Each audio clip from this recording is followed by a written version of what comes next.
जय मां कामाख्या कामाख्या तंत्र में आपका स्वागत है मित्रों। आज की चर्चा केतु की दृष्टि को लेकर, केतु के बारे में। आज केतु ही हमारा विषय है चर्चा का। क्योंकि केतु एक छाया ग्रह है, लेकिन कुंडली में इसका बहुत बड़ा एक महत्व भी है। यह कुंडली में विशेष स्थान भी रखता है। केतु के लिए कई तरह की भ्रामक मान्यताएं फैली हुई हैं, लेकिन यह सब अलग है। और सबसे अलग क्या भ्रामक स्थितियां बन जाती है कि केतु एक आध्यात्मिक ग्रह है। केतु की दृष्टि को भी लेकर विद्वानों में मतभेद है, क्योंकि केतु के पास सिर नहीं है, इसलिए दृष्टि का भी होना, इसमें भेद है। कहीं कहीं नहीं माना जाता, कहीं कहीं माना जाता है। मित्रों, केतु को इसीलिए, केतु का दूसरा नाम असंतोष भी है। ये छाया ग्रह तो जरूर है, पर कुंडली में अपना एक विशेष महत्व भी रखता है। इसी तरीके से मित्रों, कोई भी आध्यात्मिक ग्रह, अगर केतु आध्यात्मिक ग्रह है, ऐसा हमारे विद्वानों का मानना है, हमारे शास्त्रों का मानना है, केतु एक आध्यात्मिक ग्रह है, तो कोई भी आध्यात्मिक ग्रह किसी भी व्यक्ति को कभी दुखी नहीं कर सकता, बल्कि वो हमारी आत्मा की उन्नति में प्रयासरत या सहायक ही होगा। मनुष्य का जन्म धरती पर कई जन्म के अच्छे बुरे कर्मों के विविध इच्छा और वासना के साथ होता है। इसके साथ ही मनुष्य की कुंडली का निर्माण होता है।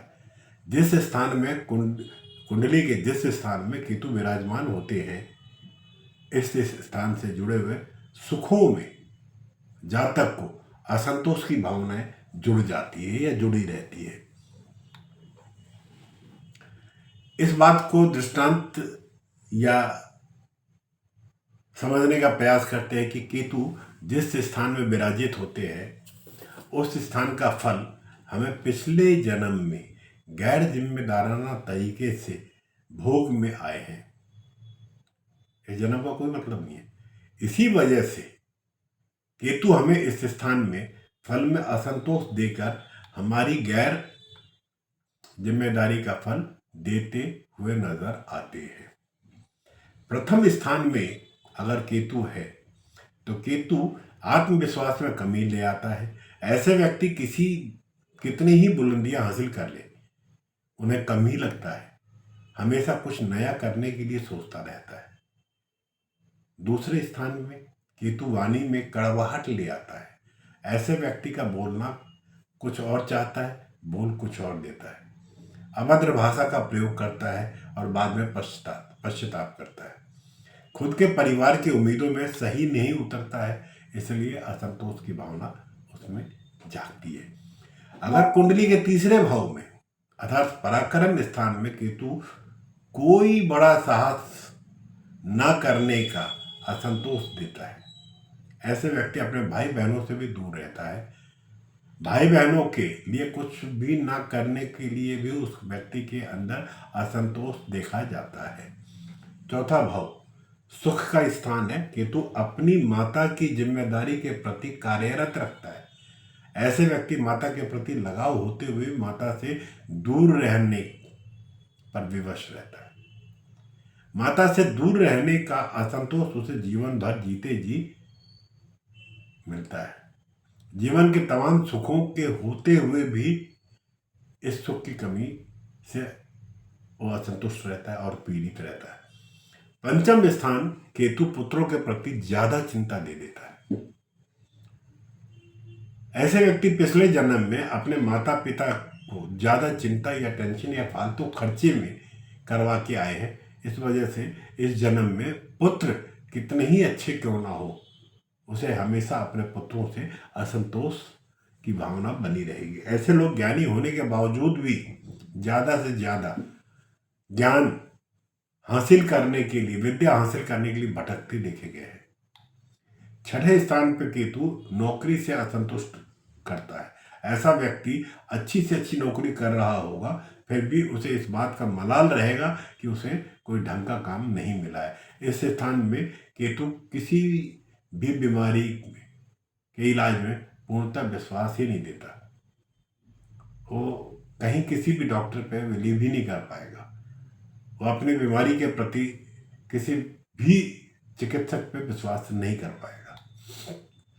सप्तम स्थान अपने जीवन साथी के साथ में उसके अंदर असंतोष दे देता है। ऐसे व्यक्ति पिछले जन्म में अपने जीवन साथी के साथ बुरे तरीके से परेशान करके अपने जिम्मेदारियों को सही तरीके से न निभाने की वजह से इस कारण में सप्तम स्थान में केतु इस स्थान में उसको असंतुष्ट या असंतोष देता है। अष्टम स्थान केतु, जो अष्टम स्थान का केतु है, वसीयत में मिली हुई चीज़ों से असंतुष्ट रहता है। भले ही वो चीज़ें ज़रूरत से ज़्यादा हो या फायदेमंद हो, फिर भी उसे कम ही लगता है। ऐसे लोग हमेशा कोई बाबा, कोई फकीर, कोई तांत्रिक, कोई ज्ञानी व्यक्ति की खोज में बना रहता है। अष्टम भाव का स्थान केतु जहाँ पे है, उसकी बीमारी जल्दी ठीक नहीं हो पाती। नवम स्थान का केतु भाग्य में असंतुष्ट रखता है। भाग्य के प्रति उसको असंतोष की भावना बनी रहती है। भाग्य का स्थान है। ऐसे व्यक्ति भाग्य से बड़ी चीजें जुट जाने के बावजूद भी हमेशा उदास ही मिलता है। अपने आप को धार्मिक बताते हैं और वो धार्मिक होने का ढंग भी करता है, ढोंग भी करता है। 10वें स्थान का केतु खुद के व्यापार और कामकाज से असंतुष्ट होता है। ऐसे लोग दूसरे को अपनी प्रशंसा सुनाने, दूसरों से अपनी प्रशंसा सुनने के लिए कुछ भी कर सकते हैं। हमेशा कोई ना कोई नया व्यापार ढूंढते रहते हैं, क्योंकि वो अपने व्यापार, अपने व्यवसाय से संतुष्ट नहीं है। 11 स्थान का केतु मित्रों से कम लाभ दिलाता है। मित्रों की गिनती कम रहती है। भरोसे मित्र उसके जीवन में मिल ही नहीं पाते। पूरा जीवन इसका आसानी से मिलने वाले लाभों से भी असंतुष्ट ही रहता है। जो चीज़ उसको आसानी से उपलब्ध हो रही है ना, उसमें भी उसको असंतोष बना रहता है। 12वें स्थान का जो केतु है, लीगली कामों में फंसा देता है। ऐसे स्थान में केतु जातीय जीवन में असंतुष्ट बना के रखता है। ऐसे लोग नए लोगों से मिलना जुलना, नई जगहों पर घूमना फिरना ज़्यादा पसंद करते हैं। गुप्त ज्ञान के प्रति, गुप्त विद्या के प्रति ज़्यादा लगाव देखा गया है।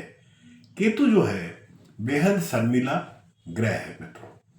जिस स्थान पर ये विराजित होते हैं, उस स्थान से जुड़े हुए हमारे द्वारा पूर्व जन्म के कर्मों के सजा के तौर पर असंतोष की भावना इस जन्म में देते हैं। अर्थात सिर्फ इसका यह तात्पर्य है कि सिर्फ कर्म ही आध्यात्मिकता की उन्नति का मार्ग है। आप कर्मस्थ बनो, आप अपने कर्म को पूर्ण संतुष्ट होकर करो। केतु हमेशा आपको किसी भी भाव में बैठ के लाभ ही देगा, क्योंकि जो आध्यात्मिक ग्रह है वो आपका नुकसान कर कैसे सकता है। तो मित्रों, आज समाज में केतु को लेकर नाना प्रकार की भ्रामक स्थितियां बनी हुई हैं, उस पर एक ये चर्चा थी।